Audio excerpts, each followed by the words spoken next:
नमस्कार, आपसे मेरा नाम है शोवीर यादव एडवोकेट और मैं आप सभी के लिए लीगल एडवाइस वीडियोस अपलोड करता हूं जो कि आप सब लोग लाइक करते हैं, पसंद करते हैं, शेयर करते हैं और सब्सक्राइब भी करते हैं। अब तक नहीं किया तुरंत करिएगा और दूसरे लोगों तक भी इस जानकारी को जरूर शेयर करिएगा।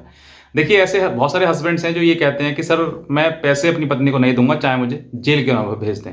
ऐसी बातें कुछ हाई कोर्ट और लोअर कोर्ट में भी आई हैं कि सर मैं अपने पैसे बीवी को नहीं दूंगा। तो ऐसे समय पर देखिए, अगर आप इस जिद को लेकर कोर्ट में जाएं कि मैं पैसे नहीं दूंगा चाहे मुझे जेल भेज दो, तो कोर्ट आपको जेल भेजने में ज़्यादा देर नहीं लगाएगी। ऐसी परिस्थिति आप क्रिएट ना करें जो आपको ही नुकसानदायक हो जाए।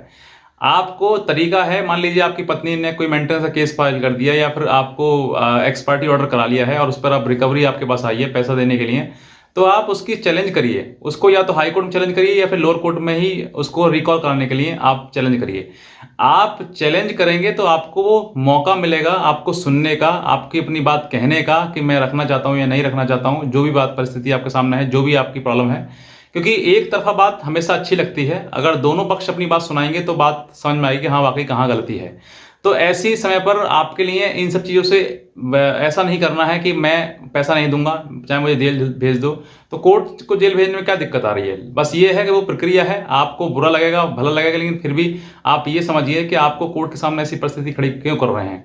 आपके पास में रिकवरी वारंट आ रहा है तो आप ये समझ लीजिए कि आपको आपकी पत्नी ने आपके खिलाफ एक्स पार्टी ऑर्डर करवा दिया है, फाइनल करवा दिया है। तो वो फाइनल अब जो भी रिकवरी बनी है वो रिकवरी का वारंट आ रहा है। तो ये कोर्ट की प्रक्रिया है कि आपके पास वारंट आ रहा है।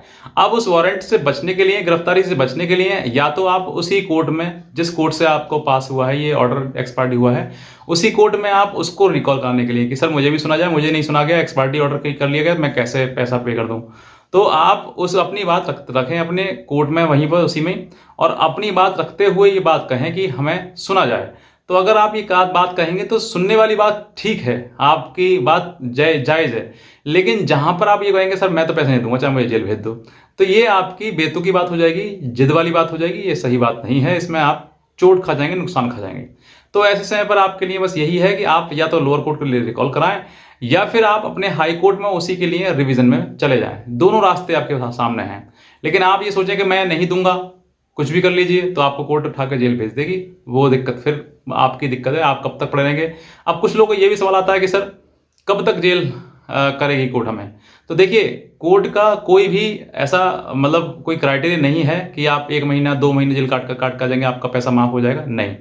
सीआरपीसी में साफ लिखा हुआ है टिल द पेमेंट, जो पेमेंट है till the receiving of the payment.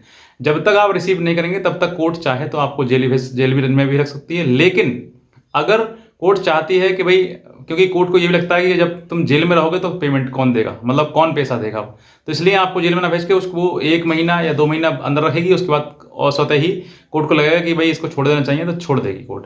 तो ये तो दया भाव वाली बात हो गई कि कोर्ट ने आपको छोड़ दिया, लेकिन कहीं ना कहीं ये कोई कानूनी तरीका नहीं बनता है आपके सामने कि मैं पैसा नहीं दूंगा या मुझे जेल भेज दीजिए। तो आपका ये कानूनी राइट नहीं है इस तरीके की बात करने का। बात है तो वो बात आप अपनी बात सामने रखिए ऑनरेबल कोर्ट के सामने, अपने आप को सुनने का मौका कोर्ट के द्वारा लेकर आइए और तब जाके अपनी बात रखिएगा। क्योंकि मैंने ये चीज़ समझी सोची कि भाई कुछ लोग ऐसे भी हैं जो ऐसे सोचते हैं कि मैं तो पेमेंट नहीं दूंगा, पैसा नहीं दूंगा, तो जो करना है कोर्ट को तो कर ले, तो वो आपको जेल भेज देगी। अब वो फिर बात की प्रक्रिया है, बात की प्रक्रिया की बाद में क्या होता है क्या नहीं होता है, लेकिन उस समय तो यही चीज़ें हैं। तो आप ऐसी बेतुकी बात कोर्ट के सामने ना रखें और सबसे पहले यही चीज़ रखें कि हम मतलब हमें सुना जाए, और हमें सुना जाएगा तो फिर आपको वो कोर्ट को रिकॉल किया जाएगा और रिकॉल जैसे ही होगा तो वैसे जो आपका पैसा था वो सब कुछ शून्य हो जाएगा और फिर आपको सुनने का मौका दिया जाएगा। अब वो कितने दौरान में जो है वो आपको दोबारा से डिसाइड हो जाता है, तो वो डिपेंड करता है। तो बस मैं इतना कहना चाहूँगा, अगर आप नए हैं तो तुरंत सब्सक्राइब कर लें, और कोई भी लीगल हेल्प अगर आप हमसे लेना चाहते हैं तो आप हमारे दिए हुए नंबर पर हमें संपर्क कर सकते हैं। आज का वीडियो देखने आपसे बहुत धन्यवाद।